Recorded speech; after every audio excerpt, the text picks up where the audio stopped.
ఎక్కడైతే యేసు నామము ఘనపరచబడుతుందో అక్కడ పరిశుద్ధాత్ముడు ఉంటాడు. స్తోత్రం చెప్పండి బిగ్గరగా.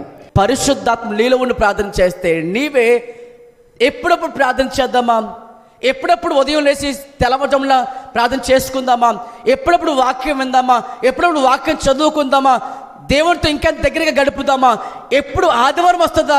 పరిశుద్ధాత్మ నీలో ఉన్నప్పుడే ఆత్మకార్యం జరుగుతుంది. నువ్వు ఎవరు చెప్పక్కర్లేదు, నీకు ప్రార్థన చేయని అయినా వాక్యం చదువు అని చెప్పక్కర్లేదు.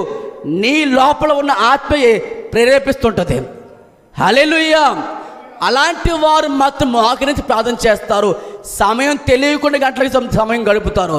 అలాంటి వారు సమాధానం పొందుకుంటారు. అలాంటి వారు ఆత్మలు మరింతగా బలపడతారు. ఇది నీకు ఈ కార్యం జరగంటే ఏముండాలి? పరిశుద్ధాత్మ నమ్మాలి, పరిశుద్ధాత్మతో ప్రార్థన చేసుకోవాలి. మన ముందు తెలియకుండా అనేక అంశాలు పెట్టి ప్రార్థన చేపిస్తాడు ఆయన. ఎంతమందికి అనుభవం ఉంది? ఎంతమందికి అనుభవం ఉంది? మీ కళ్ళ ముందు స్క్రీన్ ఎప్పుడైనా వచ్చిందా? ఒక టీవీ లాగా వీరి కోసం ప్రార్థన చేయి, వీరి కోసం ప్రార్థన చేయని అనుభవం మీకు ఎప్పుడైనా కలిగిందా? మాట అయినా, మన చూపైనా, మన శరీరమైనా కంట్రోల్లో ఉండాలంటే ఈ మాట మాట్లాడాలా, మాట్లాడకూడదా? ఆపేదెవరు? నువ్వు పరిశుద్ధాత్మలో ఉంటే నీ మాట కంట్రోల్ అవుతుంది. ఇది చూడకూడదా, చూడొచ్చా? ఆ కంట్రోల్ ఎవరిస్తారు నీకు? పరిశుద్ధాత్మ నీకు ఇస్తారు. అల్లు చెప్పండి బిగ్గరగా దేవునికి.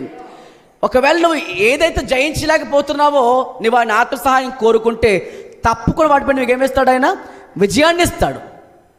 ప్రార్థన ఎక్కువసేపు చేసుకోలేకపోతున్నాను, ఆయనతో ఉండి ప్రార్థన చేయండి. ఆయన నీలో ఉండి ప్రార్థన చేస్తే నువ్వే ఇంక తెలియకుండా ఎంతో సమయం గడుపుతావు.